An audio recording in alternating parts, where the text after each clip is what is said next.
Hey class, my name is Nick Ramos. Today I'm just going to briefly talk about what led me into studying wildlife management. I'm going to get into this decision by talking to you a little bit about my past, where I am today, and where I plan to be in the future. The hope is that this will give you a look into my personal walk to understand who I am. I'd like to start by just touching a little on my past to help build the foundation. So I was raised in a pretty modest life. We didn't have many things growing up. But looking back, this had a big impact on my career decisions today. To start, I'm in the Air Force. Because of my past, I'm one of those people that have vowed to not repeat the same mistakes. So I'm going to do my best in life now to take care of my family. And after that, I will be able to focus on what I really enjoy. Bringing it back around, a modest life teaches a child to go out and find a way to learn. So I spent the majority of my free time outside exploring, building, and learning the basics of what wildlife offers. This yearning for exploration has never left. Along with this, we also had animals roaming our hallways. Every month there'd be a random animal that my father brought home from the streets. So I was always brought up around many different stray animals. And this was coupled with always studying wild animals. And that's what grew my fascination for animals and outdoors. Not studying anything exotic, mostly watching squirrels, bunnies, birds, and following frogs around to see what they do. These are the foundations that piqued my interest. So, starting college, I struggled hard with what I was going to do with my life. Ultimately, I decided the best and most secure thing I could do was to serve in the military. And this led me to where I am today, and it's offered me the opportunities I would have never gotten without it. So I owe a lot of what I've accomplished to the Air Force by them offering many different channels for me to grow and succeed in life. In college, a professor gave me some advice that helped me make this decision. He said, do what you need to now so that you can do what you want to later. So for me, I know that I need to do the best I can for my family. But after retirement, I can focus the rest of my time on what I enjoy and want to do. My appreciation for wildlife has grown much more over time. It started with recognizing what a hike does. I know it's cheesy, but I started to recognize how sitting by a lake and watching ducks and bugs while breathing fresh air just felt better.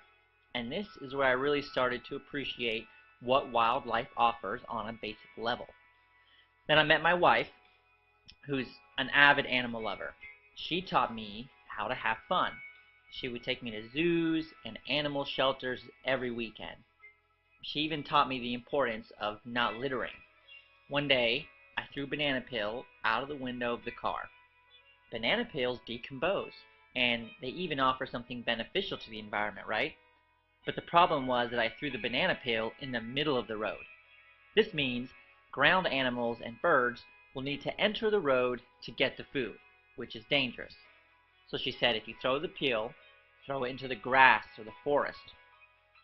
And now, taking courses for the first time on wildlife management, I've learned so much. Most recently, I learned how the effects of coal-producing plants are directly linked to why my pregnant wife cannot eat a lot of tuna fish.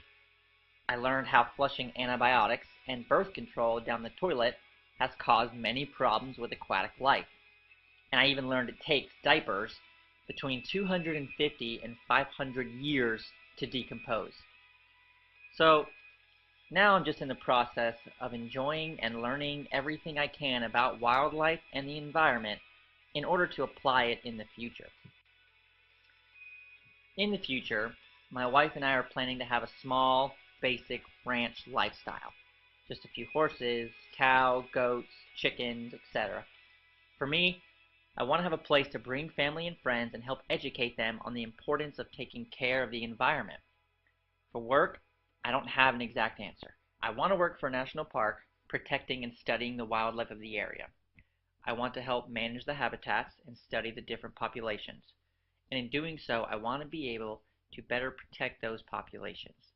I learned the importance that a single species has on the wildlife and environment of an area. I never knew how much of an impact they had. As a quick example, in Wyoming there's a period where wolves were scarce, and this caused an abundance of wolves' prey, which also led to a decrease in the foliage of the area from the prey animals eating the foliage. The effects continued and continued down, and it's exciting to see how much of an effect wildlife have on the environment and vice versa. Ultimately, I want to help foster an appreciation and respect for wildlife and the environment. Growing up where I did, no one cared about either of those. I want to help change the attitudes of people through education. I want to use my ranch as an outlet to let people come and experience it, and throughout, teaching the importance. At work, I want to carry on the baton of wildlife management at a national park and teach respect and appreciation for that. So today, I don't have much knowledge or understanding of how the environment and wildlife function, and I think it will take years of work and dedication to really understand where I fit into the life cycle. All I know is my appreciation and respect are high. I understand the importance of wildlife management. Throughout my life, I will build upon these with the knowledge to make a difference. My modest past has provided a foundation for enjoying being outdoors. Currently, I'm learning how to manage the wildlife that offers so much to us. And in the future, I will apply the foundation of respect and knowledge to creating and managing an environment we all call our own. Thank you.